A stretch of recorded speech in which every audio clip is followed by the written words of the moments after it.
Good afternoon. We start early, but the usual caveats apply. Thank you for coming here after lunch. Hopefully, you're not about to fall asleep. But if you are, I can give you a guarantee that Dr. Nag is going to have you up and awake in no time. So, like the last time I did, my job here is to recap what happened in lecture one and lecture two. Easily done. Lecture one, we thought about development, what it is, what it means, where it comes from, and how does it benefit you? What is the quality of development? What is the quality of economic growth? And why should you care about it? You are in your undergraduate, you're in your postgraduate, and sometimes one often does not think about economic growth when they are going through college. You're busy with other things. That is quite understandable. But the quality of growth, the quality of economic acceleration and deacceleration that is happening in a country directly impacts you as you go and as you grow up. So that was, in a nutshell, what lecture one was about. Of course, there were many, many other caveats, there were points and there were sub-points, which I'm not going to go into right now. The lecture two was essentially the passing away of Homo economicus, this agent that economists like myself had created over a long period of time. Sometime in early 1980s, passed away to be replaced by what we now call Homo rationalicus, right? So you got to hear from Dr. Nag about different models of how you make decisions, how these decisions may or may not have a direct impact on your ability to grow as a person. Also, what happens when you make quick decisions versus when you make decisions that you think about. So with a lot of illustrations, Dr. Nag told you about system one and system two thinking. This is something for which Daniel Kahneman, who was a legendary behavioral economist who passed away unfortunately this year, but he lived a complete life and was awarded the Nobel Prize. And then Dr. Nag connected all of this and left it open by inviting all of us on a speculative tour of what it means to get the elements of economic development and economic growth and new models of looking at the psychological aspect of economics. And in the third lecture today, he's going to tie it all up and he's going to talk about how do you get to this point where, for people who are here, could go all the way to Denmark. So go not by booking a ticket, but being there mentally, physically, and economically. Without further ado, Dr. Nag, over to you. Mr. Vice Chancellor, Mr. Pro Vice Chancellor, where is Mr. CEO? He was here. Anyways, wanted to acknowledge his presence. Nishit, Dr. Khan, deans, directors, students. Amogh has very quickly and well summarized my first two. So let's start with the third lecture. And the third lecture basically talks about the three institutions which broadly make up society. And that is the state, the government, as we know, the markets, and then us, the community. Now, for a long time, there was this feeling that governance is the responsibility of the government. Okay? So they're responsible for fighting corruption, they're responsible for ensuring justice, etc., etc. And we, the people, are essentially the beneficiaries or victims of the lack of governance. Over time, one realized that, of course, the state has a very important role to play. And I'm using the word state essentially in a broader context than government, but think of them as the same. But there are two other institutions which govern our day-to-day life, markets, and of course us. So I will talk about how these three institutions need to function to get good, strong institutions leading to good governance, which in turn leads to good development. Remember, the ultimate aim is good development, which is ultimately about freedom and all that. Means to get that, among other things, good governance is a necessary condition, not sufficient. And to get good governance, you need good institutions. And today, I'm going to talk about the interplay of the three institutions, the state, the markets, and the community, and make the point that, of course, these three institutions must work well. But the more important thing is, how well do they work together? Think of them as fellow travelers. You need to get to Denmark. That's your North Star. So it's not a question of state gets there, or the markets get there, or the community gets there. It's a question of the three of them walking in tandem to get there. Each supporting each other, each helping each other along the way.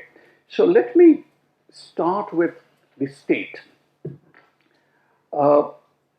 Now, as I said in my very first lecture, a recurring theme that we always hear, and I mentioned the many field visits and my interviews with people all over the world, is the feeling of the poor, not so much of income poverty. They of course talk about being poor and income deficiency, income deficit, but the more overriding is what they always said, that they're afraid of.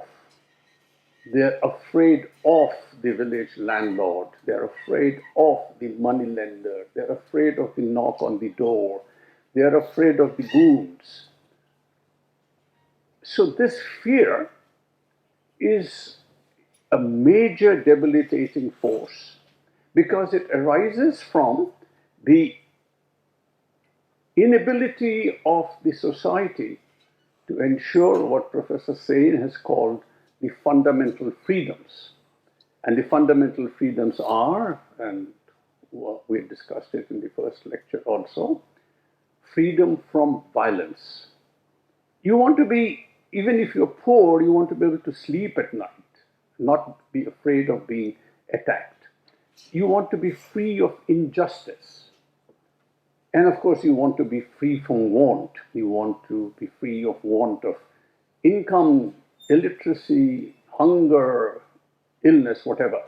So these three freedoms are essentially what we expect from the state. Now, who is going to provide this? Now, writing in 1651, almost 400 years back, 380 years back, Thomas Hobbes, a British philosopher, economist, who essentially had a very dim view of human nature. He said, ye log manne nahi wale hain type. So what you need is a very strong state, and he called this state Leviathan. Very powerful. That Leviathan will keep everybody on track. Everybody will be afraid that if you mess around, Leviathan will get you. So if you attack somebody, you will be punished. If you, take undue advantage of somebody, you will be punished. In one sense, that's great. So people would be then free to do their thing because they'll be free of this fear, the fear being taken care of by the Leviathan.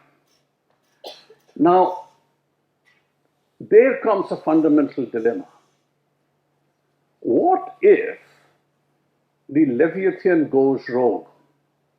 Then you have basically replaced the fear of the many by the fear of that one. And that one, the Leviathan, becomes the despot. So the monarch or the king or the ruler, he runs amok.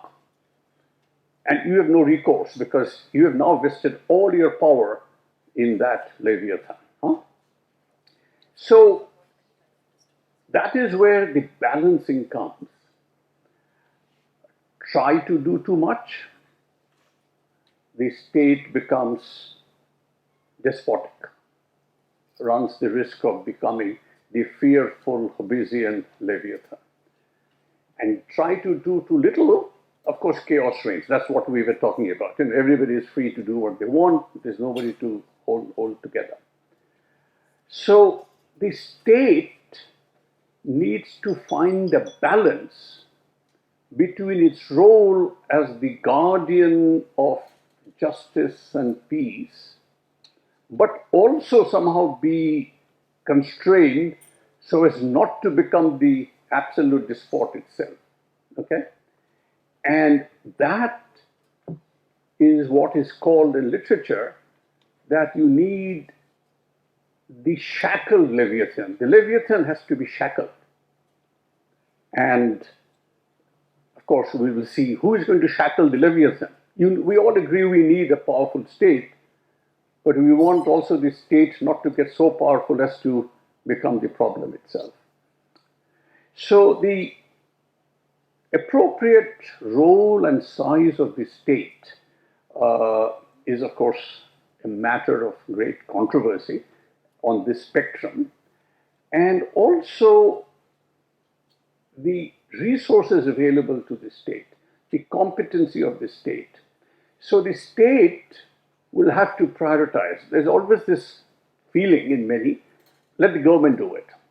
But the government can't do it. And I use the word government and state sort of interchangeably. It depends on resources they have. Therefore, it depends on the taxes you pay. So in terms of priority, obviously, the principal role of the state would be to equitably and efficiently, both are important, fairly and efficiently, manage the collective public goods. And you just imagine the most important public good is law and order, because you and I can't ensure public order. The state will have to have the absolute monopoly over violence. The only organization which can use violence must be the state.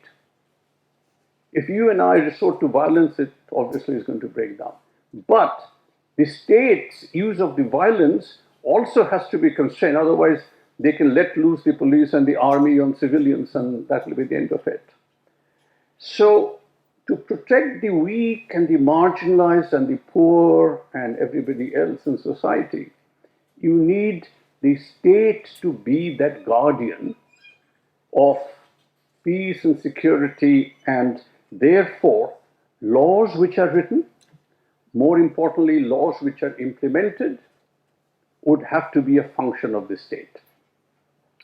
Keeping people safe, keeping people healthy, keeping people educated. Not in every sense of the word. You can't have the state doing everything. But the state must take fundamental responsibility for basic education, basic health, basic sanitation, basic water. And of course, I'll bring in the market. But the point is that the state must be able to address market failures. And we'll come to talk about it. And all of you know about market failures. We don't have perfect markets. So state essentially must be able to provide the ecosystem for the markets to operate in and communities to thrive in. And how does the state do that? It does it by not doing it itself, but by providing the right framework. It doesn't have to become the producer and supplier of goods, but it has to provide the right rules and regulations and arbitration and contract enforcement for the private sector. It must ensure property rights. I will not invest if I'm not sure if my land may not be expropriated or may be expropriated. So the state's role in that sense is essentially not to do, at least not as the first resort, but as a last resort, but do things of public good. National defense is obviously one example. You don't want private armies, but you don't want the state to also come and sort of, guard your house, for example. So the state essentially provides the larger framework, of which the most fundamental is to protect people from this fear, and the corollary is to ensure that they feel a sense of freedom, of those three fundamental freedoms. Okay, let's go to markets. So that's one of the traveler, the markets. Now, I will not get into a discussion about do markets matter, do we need markets. We're not talking about, we've gone past the discussion on the role of markets. But what we cannot ignore is that markets are not perfect. Market failures exist. That is why handling issues like pollution or collective goods cannot operate in a market sense. And therefore, the state's role is to be address market failures. And when the state provides adequate and credible, important is credible, assurances of respect for property rights and protection against arbitrary actions, which means, look, if you invest, you can, make money, your money will be taxed at X%. That's the assurance. But also it has to be credible that I won't change my mind tomorrow. I won't say tax rate is 20 and then tomorrow I'll make it 25. Then, under those set of credible and enforceable ecosystem, the markets will then find their own sets of equilibrium. Okay? And then markets on their own then, within this ecosystem, subject to the laws and regulations, they will generate economic growth, they will generate the opportunities, they will do the necessary in pursuit of their own goals of profit maximization. They will also then create the ecosystem for increased affluence. Okay, so I just want to, some of you might start to think about, do we not have to justify markets? I'm taking that as given that markets matter. What I'm saying is the state has to address market failures, which are just as important. Way back in 1776, Adam Smith, you would all know, wrote this famous Wealth of Nations. And his basic insight, brilliant insight, was if the baker bakes his bread and the butcher produces the meat and the tailor sews the clothes and the farmer does the farming, as if guided by an invisible hand, each will get to their optimal. The butcher will do the best he can, the baker will do the best he can. But surprisingly, this invisible hand leads us to a situation of all of us doing well also. That was the brilliant insight, that individuals pursuing their self-interest would lead the society to also lead to its optimal equilibrium. Now, what Adam Smith, he wrote about it but didn't get that much attention, is that assumes something called perfect competition. Okay, but we all know perfect competition usually doesn't exist. There's always the risk of monopolies and cartels. And as a matter of fact, Adam Smith, though he wrote this book, The Wealth of Nations, he also wrote pieces in which he said, can't trust the business people. If they ever get together, they'll only talk about prices and forming cartels. Okay? So he had a skepticism, but nevertheless, that role has to be performed by the state. So just as I said, the state has to be shackled, the behemoth of the market has to be tamed. Okay? So that is where that balancing act. It's not as if the markets sort of can do what they want, and will all assume it's for the best, because it isn't. And the answer to that is not going to be to manage the market, the state grows. And the answer to a bigger state can't be bigger markets, and bigger markets, bigger state. You need something else to balance it. And that something else is the third traveler, the community. Okay? And I'll come to that in a moment. Okay, so the community is us, right? It's the society, it's the neighborhood, and community, in a sense, is at the heart of development. We are talking about good development for whom? Not for the state, not for the markets. We're talking about good development for us, particularly the poor and the marginalized and those who are sort of at the bottom of the pyramid. So ultimately, the journey to Denmark is going to be judged, a successful journey is going to be judged, not if the state has got there or markets have gone there, but if the community, along with the others, reach it. Now, it is, again, going back to a fundamental point. For a long time, there was a belief of the Sarkar as my baap. The Sarkar believed it because it suited them, but more importantly, we believed it. We said, that's good, I'll go and do my bit and somebody will take care of it. So getting a community involved in taking charge is not easy, okay? And for its part, as I just said, the state also has not made it very easy for the community to be involved in. The state has, more often than not, taken the community as being passive beneficiaries of goodies they give from the top. Okay, I'm going to give you a SOP, you should be grateful. I'm going to open a school, grateful. I'm going to do this, it's good for you. But we have to think of a paradigm in which the people, the community, are not just beneficiaries of development, but a participant in development. So they have to have a say, but they also have to have a contribution. So it's not that we, the people, will just sort of say, I want A, B, C, D, E. Yes, we should and we must, but then we have to sort of see how we will contribute to it.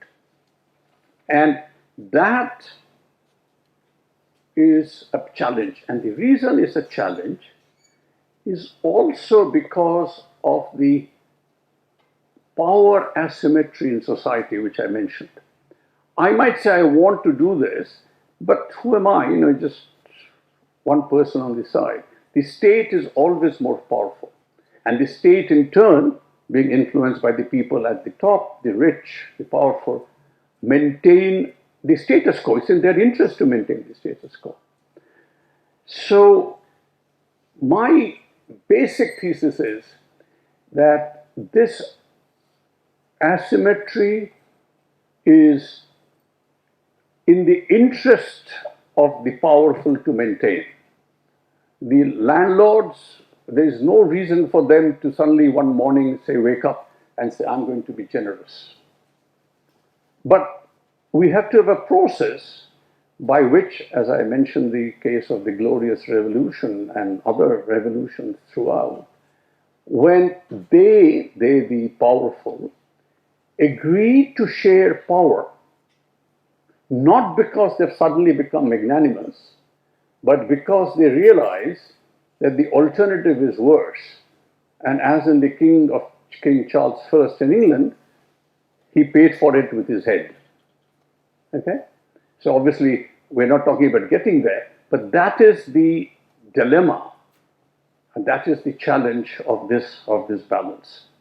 And as I said last lecture, I believe that the community's involvement will depend on the community's human agency. And that is where the education and health becomes very, very important. And if you do that, that's a necessary condition. But then let me give you some examples of how these things actually work. I mean, as I keep saying, I often make a very clean, very sort of in a broad sweep, but these are all something that has happened and is happening, and these are sort of, well articulated. The city of Copenhagen, the capital of Denmark. If you go there, it's a beautiful city, lovely quality of life, lovely restaurants, people are biking, they all look healthy, etc. But in the mid-1980s, the city was going through a major crisis. And the major crisis was they'd run out of money. They were running deficits of close to $750 million a year because the government policies of subsidizing move to the suburbs of Copenhagen meant the city core was getting hollowed out. People were buying homes outside. And the jobs were getting lost because of the effect of globalization. Many of the jobs were being lost to China and many other places. So a combination of moving out of people to the suburbs and loss of job meant that Copenhagen essentially was either inhabited by students who were studying or the relatively poor, neither of who were very major taxpayers. Okay?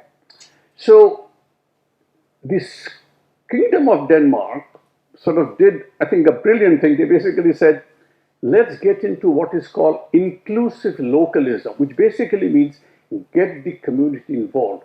The traveler called the state realized it was beyond them to solve the problem. So they involved the third traveler and the second traveler. So what they did was they said, okay, what's the asset we have in Copenhagen, in this core? Property. Wonderful property, which is sort of going to rot. They created a public-private partnership, a corporate entity, which had partnerships with commercial developers.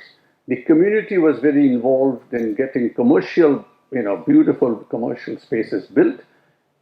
And people were starting to move back because it was attractive to live in, the infrastructure was good, and the result, as I mentioned to you, that Copenhagen today is a bustling city as a capital as well, of Denmark. So that's not one. Indianapolis in US, they, like many others, suffered the effect of deindustrialization in the States because of globalization. You remember the Rust Belt. Pittsburgh had the same problem. That was the steel belt, and suddenly steel was much cheaper to bring from China, so the steel factories started closing down. So what Indianapolis did was say, look, what can we do which cannot be sort of, shifted away? Basketball. You've got to play basketball in situ. You can't sort of, play it somewhere else. And basketball was something very popular there. So they built a beautiful stadium. Once they built that stadium, they invited the various basketball franchises. And the rejuvenation started. And the thought of basketball came because community was involved. They knew what was good. And they, of course, also got into biotech. Pittsburgh did the same thing. They lost their steel jobs. They started to get into biotech and autonomous vehicles and all of that, research. And actually then, in about 20 years or so, Pittsburgh started to be called Roboburg. Okay, robotics. So the point is, once you get the community involved as a participant, not just a beneficiary, that is where you'll start to see growth. Because the people sometimes, not sometimes, most of the times, know best what works there. But this, I should emphasize, is not an argument against federal or the provincial governments. people think of all of this as a zero-sum game. Giving power to the community means somebody less. No.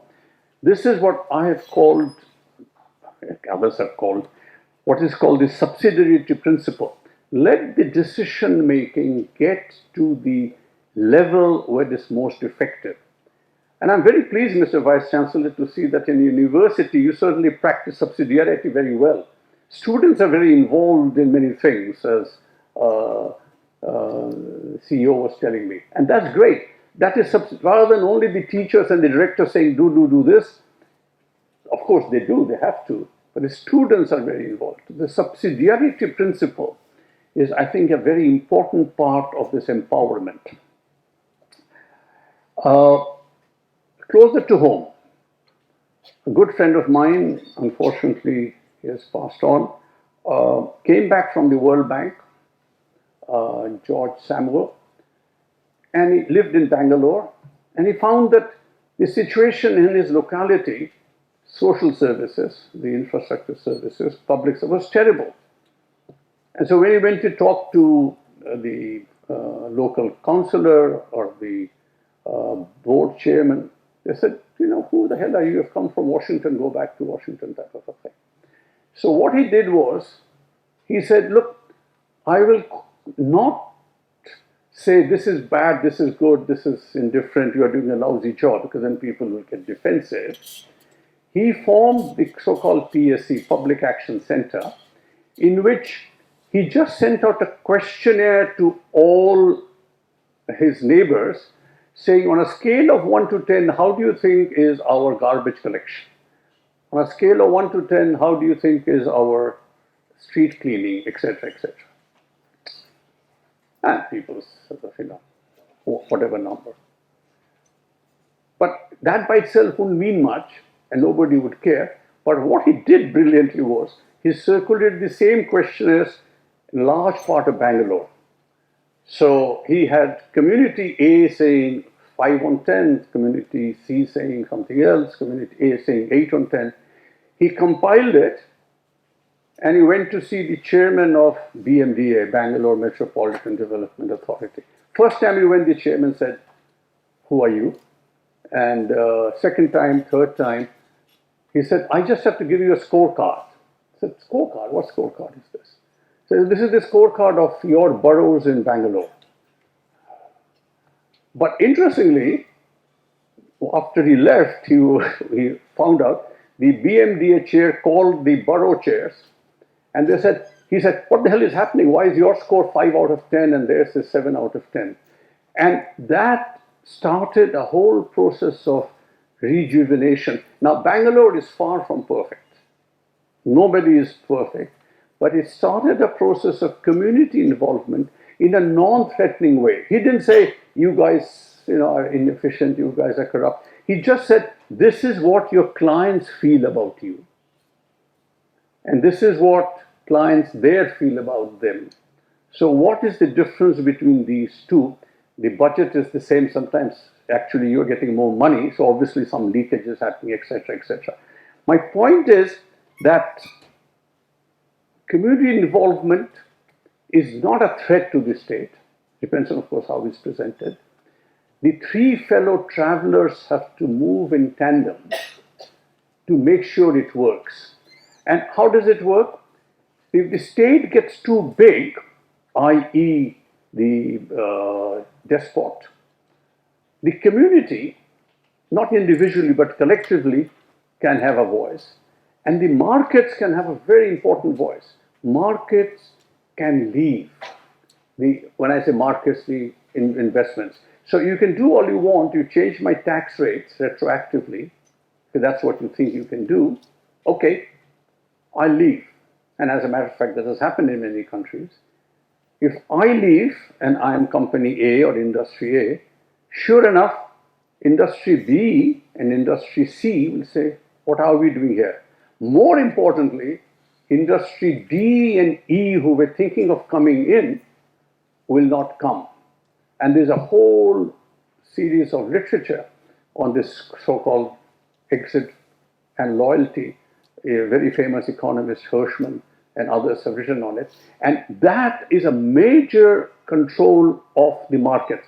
Now, I know that I'm obviously being a bit naive and optimistic because the markets can also have a collusion role with the state. Huh?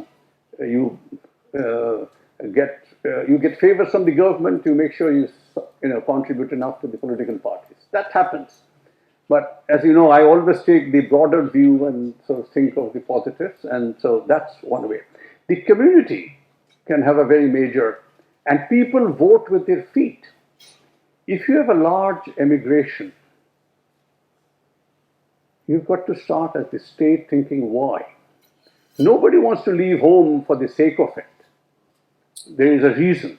They're either fleeing persecution, they're fleeing economic persecution, deprivation, etc. So anyways, to conclude, if the state becomes too powerful, the Leviathan turns despotic. If the state is too weak, the society is chaotic. Situation in Somalia at the moment. In Somalia, there are so many warlords that nobody knows who is in charge. Bottom line is nobody is in charge. Society is chaotic.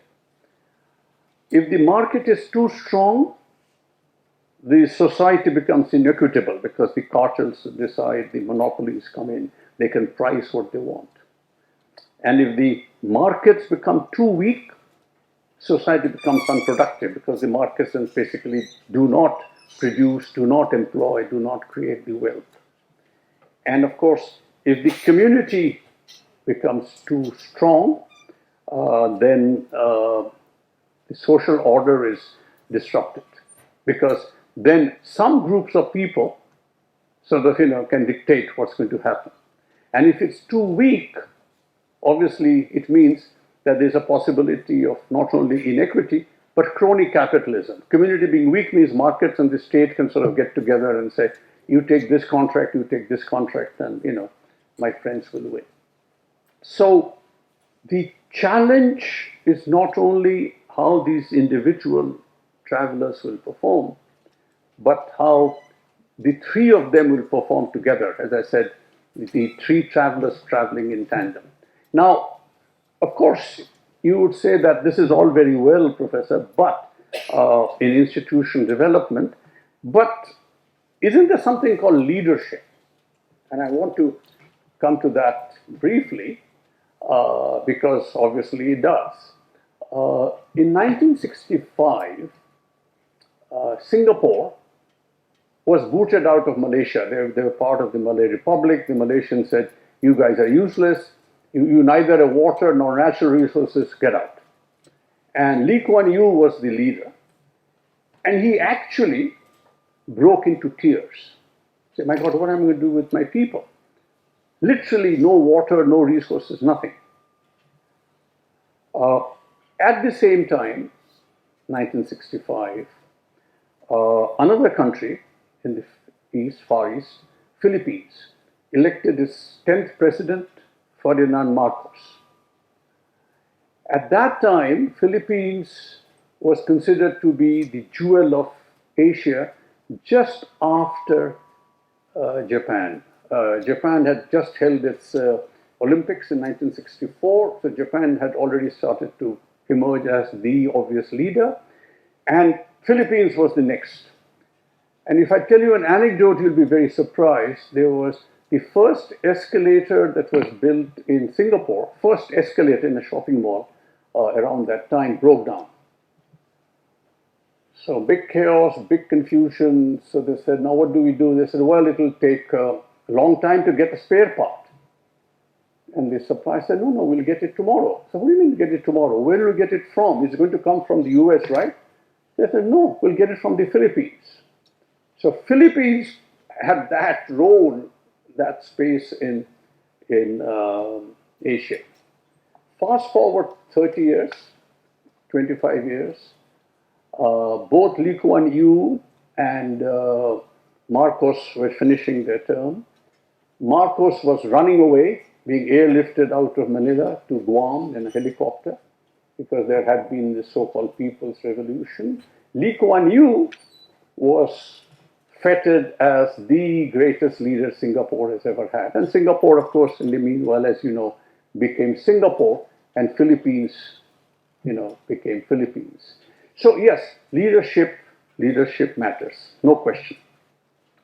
Crisis is the best time to test out leaders, and sometimes you're lucky. India had a major crisis in 91, balance of payments crisis. Our gold reserves were so down, our reserves were so down that we had to airlift our gold to England. And we had the leaders of Manmohan Singh and Narasimha Rao. They rose to the occasion, liberalization, everything that happened. Russia, after the breakdown of Soviet Union, again total chaos. In comes somebody called Vladimir Putin. He rationalizes the tax regime. He solidifies stabilizes the fiscal situation of the government, and Russia starts to move up. South Korea had a leader at the time, Kim Dae-jung. South Korea was just coming out of the Asian financial crisis where it had been completely decimated. Not completely, almost decimated. Now, these three people, in their own way, saved the day. Putin stabilized the Russian economy. Kim Dae-jung confronted the unholy alliance of the chaebols and the state banks. And the chaebols are conglomerates, basically had run up unsustainable debt because the state banks, the two pillars were in cohorts, the state and the markets. But he sort of, corrected it. And of course, the biggest reformer of all, Deng Xiaoping in China. Okay? So from these, you would say, well, leadership is important. You need to find that leader. I will give you a slightly different view because I want to continue this story. These leaders, all of them, great story, great achievements, made a difference, but leaders turn stale. And the reason leaders turn stale is like human beings, after a while, they start getting the taste of office. And they say, well, I think I should stay here longer. I should be here for, whatever period of time, and turn autocratic. And of course, then there are many people who say, oh, autocratic leaders are good for development, particularly for developing countries. You need discipline, you need law and order. Understandable. I mean, when you see chaos on the street, you think, somebody should wield the danda. And, it's appealing. But again, let's go by evidence. I mean, that's sort of always the best. There was a study done, 133 countries over the period 1985 to 2010. So you can't say the sample was small, 133 countries all over the world. And you can't say the period was small, this 1985 to 2010, that's a fairly long period. And the conclusion of the study were fascinating. And I'll just read it out. Autocratic leaders with positive effects on the economy, because there are some, occur only as frequently as one would expect due to chance alone. So totally random. I mean, you get, if you throw a dart, you probably get the same results. But this conclusion is not as damaging as the next one. However, the history of the autocratic leaderships with negative effects frequently exceed, which is not only is an autocratic leader not good for economic growth in the long run, but his, and I say his because most of the time autocratic leaders are actually universally are male, his rule is bad for the economy. Okay? So yes, you certainly see a blip. Think of Suharto, think of Erdogan, think of Putin. You see a blip. Then, so again, I have no emotions must be out of these discussions. Autocracy is good because, we are poor, autocracy, dictatorship is good. And I said, look, let's leave labels aside. let's look at the facts, let's look at evidence and see what it says. Evidence shows that autocratic leadership is not good. Okay? So, you have to think of leadership, I think, through a wider lens. Yes, it would be great if we can get a Mandela or a Gandhi or a King Arthur of Camelot. But I think we should start looking for leaders not just in that one pillar. Whenever we think of leaders, we think of the state. But there are leaders in the markets, in the second pillar. There are community leaders, and sometimes community leaders can sort of do wonders that we miss out. Think of people in the space of who have got Nobel Peace Prize. Some people in the state have got it, and deservedly so. But think of all the people who get the Nobel Peace Prize from the third pillar. Okay, so let me leave leadership out. My point is leadership matters, yes, but don't focus on a leader or the leader. Usually a leader or the leader does not lead to perfect solutions. Think of leaders in a broad spectrum in the three pillars. Okay, I will very quickly now go look into the future because, as I've said, my lectures are really not intended for us so much as them. My colleague and I looked at 10 global megatrends, and we published a book last year on Envisioning 2060. That was a book about the world, not just India or any other. So in that book, we identified 10 global megatrends. I'll very quickly go through them because they're a very important consequence for our lecture. Number one, the widespread growth of education, particularly girls. That's one global megatrend which is in that direction. Explosion in the size of the middle class and upper income groups. This is world over. I mean, this is a very macro sweep, but generally true. Increased urbanization. The world is getting more urban. Look at India. India is sort of still majority rural, but our urbanization rate is very high. China became urban, that is more than 50% were urban as far back as in 2013. So from a country which was very agrarian, urban, rising inequalities. And to me, that is going to be a very major challenge for all of us, certainly for our country. Climate change, accelerating pace of technical progress, technological progress, including AI. Part of that will be the ICT revolution. Emerging power of civic society. The third pillar is third pillar, the community. 20 years back when we talked about the third pillar, people said, oh, yeah, there's community groups, NGOs, we should just be good to them. When they come, chai pila do, baat karo, and then, we'll do our thing.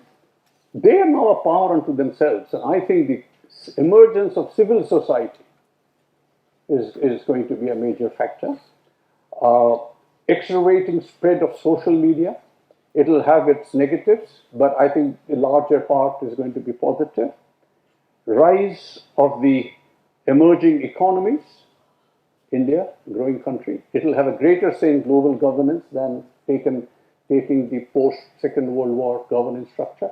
And, as I said, the demographics, the youth, not worldwide, because worldwide the population will stabilize, but various countries, India particularly, still has a huge demographic potential dividend. And the reason I say potential is because a large number of youth, hugely motivated, but these youngsters will have to have a meaningful role in life, including employment opportunities.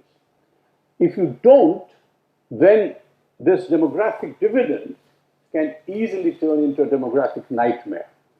And my greatest concern in our milieu, in our social milieu in India, is I think we are somehow assuming all these trends away when we don't like the sound of it. And therefore, I think the challenge of rising inequality, the challenge of the demographics, positive, potentially, negative, will be disastrous. Now, if these, I believe that these global megatrends will result in demand for good governance. The youngsters, and I'm sure I speak for all of you, won't tolerate corruption as readily maybe my generation did. We sort of somehow said, this is grease money, and I told you about how that is not grease money and how it's not acceptable. But the youngsters are going to be much less accepting of it. They'll be much more forceful. Urban population are going to be much more forceful about good governance than poor in the village, people in the village. People in the village are cowed down by the rural social structures.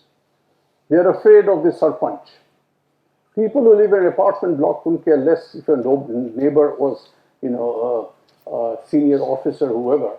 He wants the water supply that he has been assured of.